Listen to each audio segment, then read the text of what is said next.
投资社区雪球涌现出过不少神人，比如说私募投资机构进化论资产的创始人王一平。王一平早前是一个个人投资者，他又爱钻研，投资理念独特，又爱分享交流。2014年，他在网友的鼓动下，走上了雪球大 V 转型私募基金的路。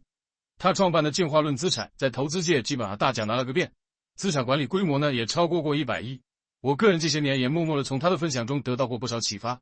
前段时间我看他分享了2024年展望和策略，发现他谈到了2个问题，正好是当下绝大多数人都很关心又没有定论的。一个问题是今天的中国经济会不会重蹈日本1990年代的覆辙，另一个问题是 AI 热潮应该怎么投资。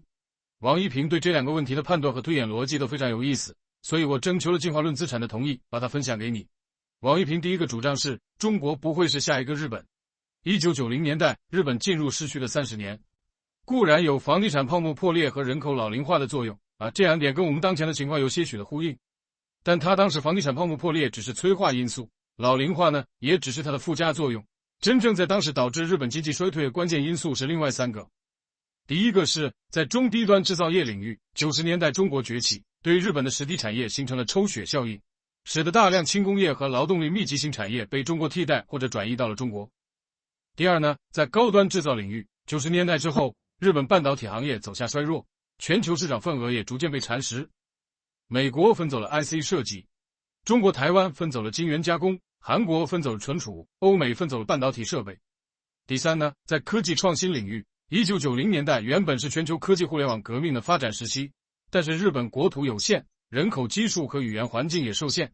这导致它缺乏了互联网发展所需要的规模效应和链接效应，也就错过了这个时代级的机会，没有孵化出大公司和大产品。所以当时的日本经济发展情况就类似一辆行驶中的自行车，遇到了房地产泡沫破灭和人口老龄化问题这2个大坑，在颠簸中降低了速度。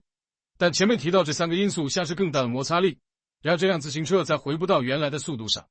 那么中国也会这样吗？我们同样来看中低端制造、高端制造业和科技创新领域。先看中低端制造，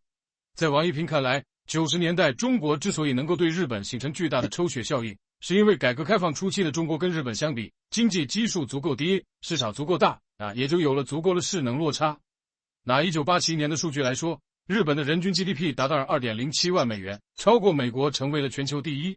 而同期中国的人均 GDP 只有251美元，双方的差距接近100倍。而在当前，中国的人均 GDP 远远没有达到日本曾经达到的水平。我们参考20年数据的话，中国人均 GDP 1.04 万美元，而同时在外界看来最有机会跟中国形成落差，承接中国产业转移的东南亚，人均 GDP 是 0.45 万美元。墨西哥呢 0.87 万美元，印度呢 0.19 万美元，都没有形成当年100倍的差距。同时中国自己还有足够多的人口和足够广阔的产业纵深，这样本土的生产成本具备显著的比较优势也因此王一平认为日本的经济历史在中国重复上演是不现实的。除了这我补充一个数据我正好前段时间看到 CEIC 的一个统计，说18年以来，在中国珠三角和长三角产业外迁的同时，中国中西部的15个省份出口猛增了 94%， 将近翻了1倍。而相同时期里，印度的出口只增长了 41%， 墨西哥增长了 43%， 越南增长了 56%。 也就是说，中国制造业转移的最大受益者仍然在中国境内。其次是高端制造和科技创新，我们把它放在一起看。像前面说的，日本当年的存量科技产业被瓜分了之后，它的科技创新能力没有再续上，但中国当前的科技还在持续进步。像在半导体领域，华为和中芯国际不断有量产自主研发消费级芯片的消息传出来。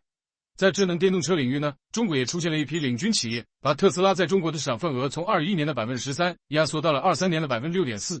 中国自己的汽车出口也超越日本，成了全球第一。在光伏发电领域，中国占了全世界供给的 80%， 也是全球第一。另外在自动驾驶、人形机器人、人工智能和卫星互联网等等领域，中国也都在逼近世界一流水平。这么看上去，人口红利虽然不在了，但工程师红利仍然在继续这保证了科技进步的持续动力。这样一来，科技动力强劲，就不必惧怕暂时的经济停滞。这一点呢，又可以参考美国的历史。2008年次贷危机的时候，美国也遭遇了严重的房地产泡沫破裂，由此引发了金融危机。是在当时不光把美国经济拉进了泥潭，还把危机外溢到了全世界。但美国自己在当时只用了2到3年的时间，就逐步从衰退当中恢复过来了。这其中很重要的一个原因就是美国自身的科技互联网行业在不断的进步，半导体和移动电子产品等等高端制造业也在持续的发展。再回到中国，当下有些观点认为中国的人口基数在下降，会导致房地产市场持续不景气，这有一定的道理，但是呢并不全面。在王玉平看来，房地产的定价本质上取决于它所在地区的现金流。对于现金流好的地区，人口甚至会增长，大家会持续寻找更好的赚钱机会，房地产的问题就能够解决。你看，这是当下中国花大力气来扶持和激励科技产业的原因。我再补充个信息啊，1月底，教育部在一个内部党组会上强调说，接下来要优化中国高校的招生结构，引导高校加大理工科招生比例。这显然也是为了跟整个国家的重点领域和重点产业攻关目标搭配合。所以你如果是中学生家长，这个信息你要留意了。我想跟你分享的王玉平的第二个主张是关于 AI 的。他认为2024年在布局科技创新的时候，应该假设 AI 产业的基础设施已经足够完善，在此基础上去寻找和投资那些衍生需求，比如各种 AI 应用和 AI PC、AI 耳机这类的终端硬件。也就是说，他主张去布局 AI 产业的二阶导数。这跟当下资本们普遍去追逐和布局 AI 芯片以及各类基础设施的玩法就很不一样。